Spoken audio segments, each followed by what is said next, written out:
Anda kembali bersama kami di Prime Plus dan 4 pertanyaan dari Anda penonton YouTube CNN Indonesia sudah kami rangkumkan dan akan kami tampilkan untuk kita bahas bersama.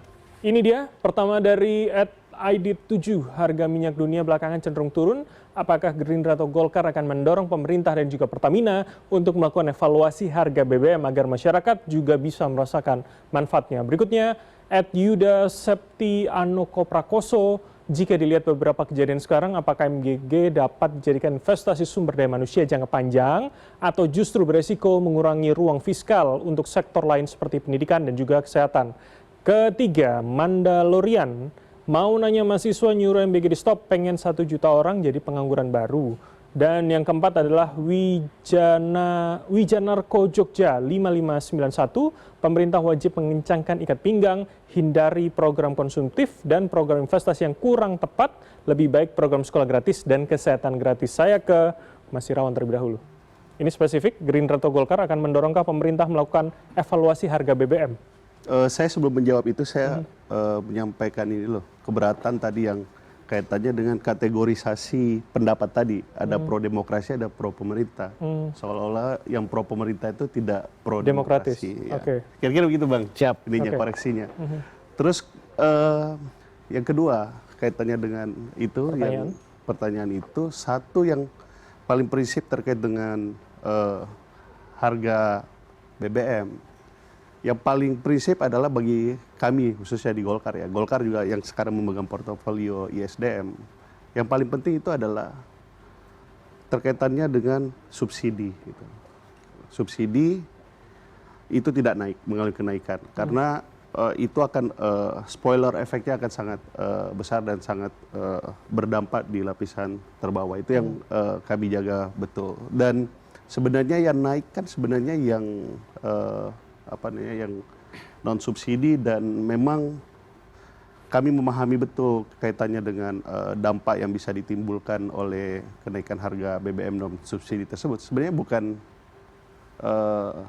yang tadi itu yang dijelaskan yang berdampak. Kita semua sebenarnya kita semua ini terdampak dari kenaikan harga bahan bakar minyak. Mungkin orang mengatakan bahwa kalau kami mengatakan itu adalah faktor global, itu adalah cari-cari alasan, tapi memang faktanya seperti itu gitu, bahwa ini dipengaruhi oleh jadi kalau harga minyak turun, Indonesia mungkin turun atau tidak? Ya kan selama ini begitu, kalau harga minyak turun ya turun otomatis. Berarti ya, kami masyarakat masih bisa berharap bahwa suatu saat ketika memang harga minyak dunia turun, harga kita paling tidak Pertamax untuk kelas menengah ini juga bisa turun. Sebelumnya kan begitu.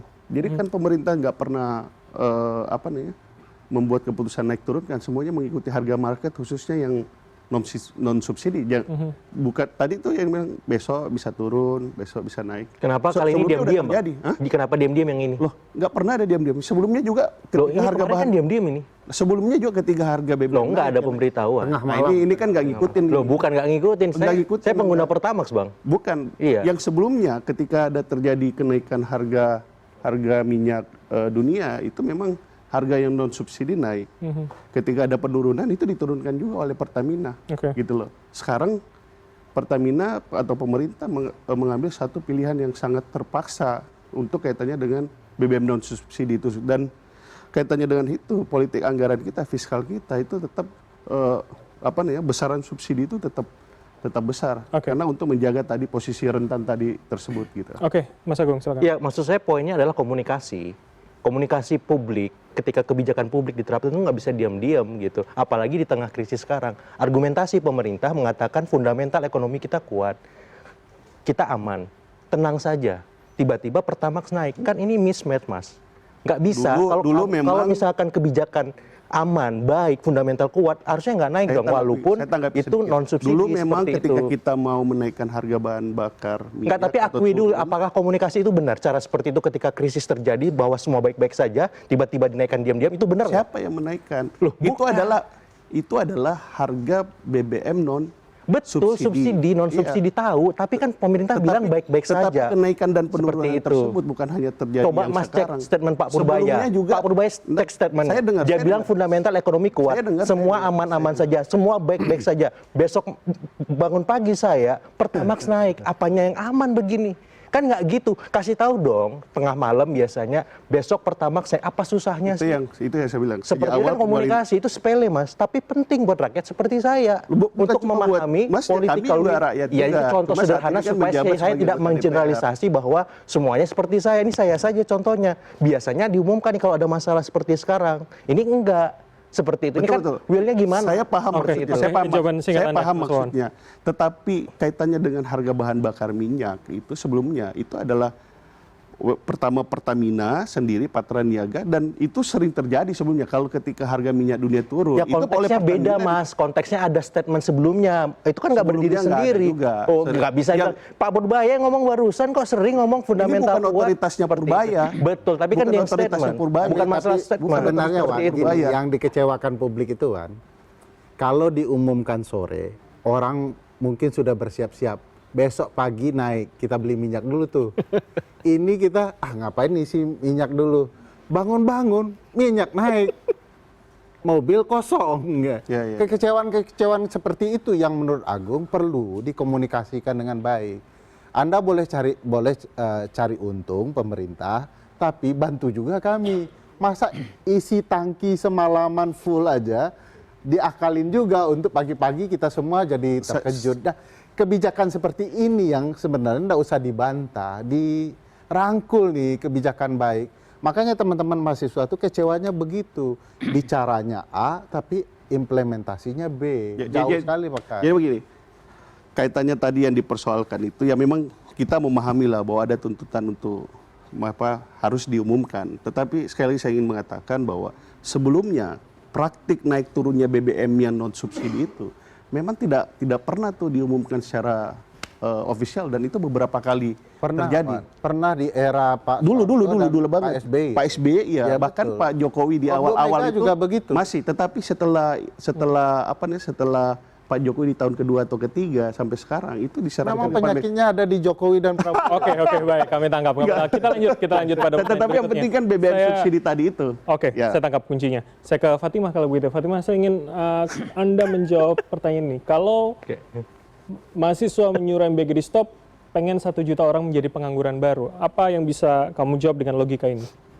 Oke, di sini mungkin pertama aku ingin menyoroti ya bahwa tadi Bang Ferry sudah sempat menyebutkan gitu bahwa sebetulnya pada realitanya hari ini kita melihat MBG itu sudah dikolonisasi begitu ya oleh orang-orang yang sebetulnya dia sudah tidak terlalu membutuhkan kebutuhan ekonomi yang parah gitu ya. Artinya dia bukan orang-orang tidak tepat sasaran. Betul, seperti itu. Nah, sehingga kita melihat bahwa 1 juta orang menjadi pengangguran baru ini akan se-real apa gitu efeknya pada kehidupan sehari-hari ketika kenyataannya sebetulnya mereka bahkan memotong banyak chain juga gitu ketika satu bahan-bahan baku pangan diambil langsung dari sumbernya kemudian diangkut sebegitu jauhnya oleh satu rantai gitu ya. Dan di sini kita juga ingin menyoroti bahwa kita harus melihat sisi lain juga ketika MBG ini diterapkan bahwa banyak loh orang-orang yang mungkin menjadi pengangguran baru juga seperti itu dengan justru adanya MBG ini. Misalkan kantin-kantin di sekolah.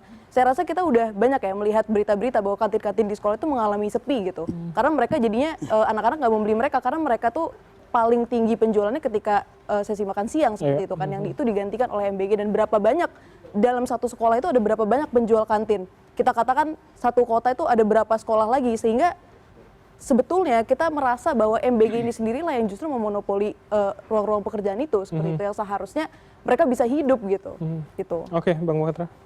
Ya, saya pikir kita harus berpikir secara jernih ya bahwa soal program prioritas Pak Prabowo ini tentulah Pak Prabowo agar kemanfaatannya jauh lebih besar ya, tidak boleh ditinjau atau dilihat dari hanya sekecil menyempitkan perspektif kita. Kita harus menilai di sana bahwa program-program dilakukan Pak Prabowo ini betul-betul bukan hanya, saya menyampaikan sekali lagi, saya tegaskan, bukan hanya soal memberi makan anak-anak kita, bukan hanya memperbaiki gizinya, bukan hanya memperbaiki sumber daya manusianya, tapi di sana juga kalau kita cermati secara jauh, Pak Prabowo pengen ada perputaran uang sampai di tingkat paling bawah. Di mana itu ya? Di tingkat desa. Karena misalnya realnya ada dapur-dapur itu kan adanya di desa-desa, di kelurahan-kelurahan. Pak Prabowo pengen ada perputaran uang di sana supaya apa?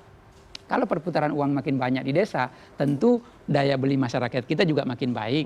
Nah, itu semua yang diharapkan oleh Pak Prabowo sehingga program ini bisa berjalan dengan maksimal. Bahwa Jadi ketika di moratorium menurut Anda logika ini akan berjalan? Ada bahwa di pengangguran sana baru di sana? misalnya ada kekurangan, kelemahan, pengelolaan yang tidak baik, ya, penyimpangan pengelolaan. Nah, inilah terus yang harus diperbaiki, dan tugas kita DPR bersama teman-teman mahasiswa, bersama Bang Ferry dan kawan-kawan harus kita pelototin betul supaya program ini makin baik, makin transparan, makin tepat sasaran sebagaimana apa yang menjadi tentu harapan Bang Ferry dan harapan kita semua. Nah, itu yang harus dilakukan ke depan. Fatimah, singkat. Mungkin pertama aku ingin menyampaikan juga ya bahwa sepertinya mungkin kita tidak sebersama-sama itu, Bang. Karena kalau kita bersama-sama mungkin DPR harusnya sama viralnya seperti kita, tapi kan kenyataan kita aja nih yang viral. Jadi suara DPR ini masa kalah viral dengan kita yang sebetulnya tidak bertugas untuk mengawasi negara gitu.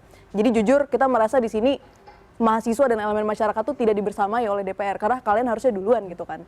Dan itu satu. Dan yang kedua, sebetulnya saya agak menyoroti pernyataan-pernyataan yang cukup kontradiktif dengan realitanya ya. Tadi disebutkan bahwa oke di desa-desa perputarannya, tapi Bang Ferry juga mengungkapkan satu fakta gitu tadi bahwa itu terkonsentrasinya di kota-kota gitu. Dan saya sendiri pengalaman pribadi saya juga ya bahwa melihat memang mobil-mobil SPPG itu banyak juga berkeliaran di kota-kota gitu ya. Jadi ini cukup kontradiktif gitu dengan realitas aslinya, dan juga terkait daya beli kontradiktif juga terhadap kondisi ekonomi kita saat ini yang ekonomi itu memburuk gitu. Orang tadi saja BBM naik gitu kan dengan sebegitu besarnya gitu yang merugikan orang-orang yang menggunakan subsidi juga gitu karena mereka berpindah kan jadinya ke yang subsidi gitu sehingga masyarakat yang sudah susah makin susah gitu. Masyarakat yang kaya makin kaya dengan proyek MBG yang bisa mereka jalankan gitu. Jadi sebenarnya concern kita di situ. Mas, saya perlu tanggapi sedikit. Singkat. Sekali lagi saya perlu menyampaikan kenaikan harga BBM yang non subsidi itu adalah pilihan yang sangat terpaksa gitu. Nggak ada, kalau seandainya kemampuan fiskal kita untuk menahan itu mungkin masih bisa kita dorong. Tetapi itu sudah termasuk kompensasi energi sudah menyerap sangat Berarti fundamental ekonomi kita memang ada masalah. Sayangnya saya bukan ahlinya Bang masalah itu. Tetapi yang ingin saya sampaikan bahwa kait negara, pemerintah, DPR itu sangat memperhatikan betul efek dari kenaikan BBM ini. Makanya kemudian yang bisa kami berikan jaminan adalah terkait dengan tidak ada kenaikan terhadap BBM. Subsidi. Mungkin Ya, saya bisa kasih data Oke, silakan Mas tambahan. Ferry. Singkat ya, Mas. Ini untuk Fatimah ya. Walaupun kita tidak perlu merespon Mandalorian ya karena di Star Wars itu kan. Iya, betul Bang. Mandalorian. Kita jangan mengorbankan 280 juta orang untuk 1 juta orang. Logikanya harus kebalik. Oke. Data menunjukkan bahwa SPPG itu dimiliki dan dinikmati oleh politisi, militer, polisi, ya. Itu juga harus dikemukakan. Apalagi ada data bahwa partai paling banyak pemilih SPPG adalah Gerindra dan PKS. Alhamdulillah Bang, saya nggak punya satu dapur ya. Tapi partai Abang, kita nggak tahu partai Wawan berapa, nomor 3 atau nomor 4. Bisa dicek. Kan beliau sudah menikmati SDM ya, juga berebut di wilayah itu. Tapi ini data Ini bahaya membuat publik merasa kok yang menikmati dibilang kami, faktanya bisa berbeda. Nah, kejujuran ini yang harus muncul di negara. Karena mau tidak mau, orang akan tahu juga satu waktu.